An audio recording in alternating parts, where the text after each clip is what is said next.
അസ്സലാമു അലൈക്കും വറഹ്മത്തുള്ളാഹി വബറകാത്ത്. കഴിഞ്ഞ ദിവസങ്ങളിൽ കണ്ണീരിലാഴ്ത്തിയ സംഭവങ്ങൾ.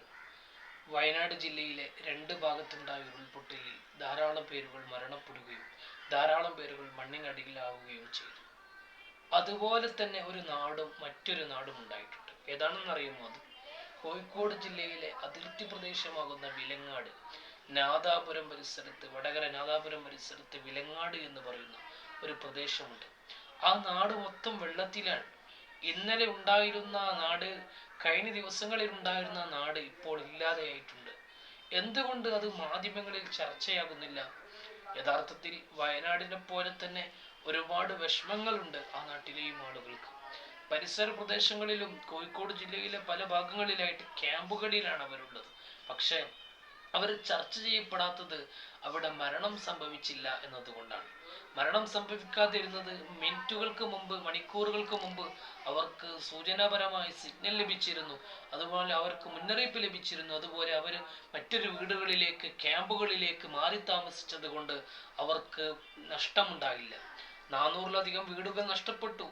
അതിൽ എത്രയോ കുടുംബങ്ങൾ, പല ആളുകളും ഇവിടെ മരിച്ചിട്ടുണ്ട്. എന്നാൽ വയനാട്ടിലുള്ളതുപോലെ 300-ലധികം മരണം അവിടെ ഉണ്ടായിട്ടില്ല. എണ്ണാവുന്ന ചില ആളുകൾ മാത്രമേ മരിച്ചുള്ളൂ. അത് തന്നെ തിങ്ങിത്താമസിക്കുന്ന ഒരു പ്രദേശവുമല്ല. വയനാട്ടിൽ മുണ്ടക്കൈയിൽ തിങ്ങിത്താമസിക്കുന്ന പ്രദേശമാണ്, ചുരൽമലയിൽ തിങ്ങിത്താമസിക്കുന്ന പ്രദേശമാണ്, അട്ടമലയിൽ തിങ്ങിത്താമസിക്കുന്ന പ്രദേശമാണ്. അതുപോലെ തന്നെയാണ് അതുപോലെയുള്ള ഒരു പ്രദേശമാണെങ്കിലും പക്ഷെ തിങ്ങിത്താമസിക്കുന്നില്ല, കുറച്ച് ആളുകളെ ഉള്ളൂ.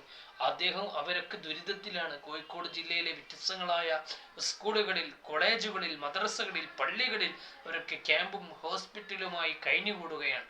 അല്ലാഹു സുബ്ഹാനഹു തആല എല്ലാവിധ ദുരിതക്കൈയിൽ നിന്നും നമ്മെ കാത്തുരക്ഷിക്കുമാറാവട്ടെ. വയനാടിനെയും വിലങ്ങാടിനെയും നമുക്ക് സാന്ത്വനം ചെയ്യാം. അവർക്കൊക്കെ സാന്ത്വനങ്ങളും സഹായങ്ങളും നമുക്ക് ചെയ്യാം. CMWRDF, മുഖ്യമന്ത്രിയുടെ ദുരിതാശ്വാസ ഫണ്ടിലേക്ക്, CMRDF-ലേക്ക് നമുക്ക് കഴിയാവുന്ന സഹായങ്ങൾ ചെയ്യാം. കേരള മുസ്ലിം ജമാഅത്ത്, SYS, SSF എല്ലാവരും ചെയ്യുന്നത് അത് മുഖേനയാണെന്ന് നമുക്കറിയാം. ചില ആളുകൾ മനുഷ്യത്വം എന്ന് പറയാൻ പാടില്ല, എന്നാൽ മാനവികതയില്ലാത്ത ചില ആളുകൾ പറയുന്നുണ്ട് മുഖ്യമന്ത്രിയുടെ ദുരിതാശ്വാസ ഫണ്ടിലേക്ക് നിങ്ങൾ സഹായം ചെയ്യരുതെന്ന്.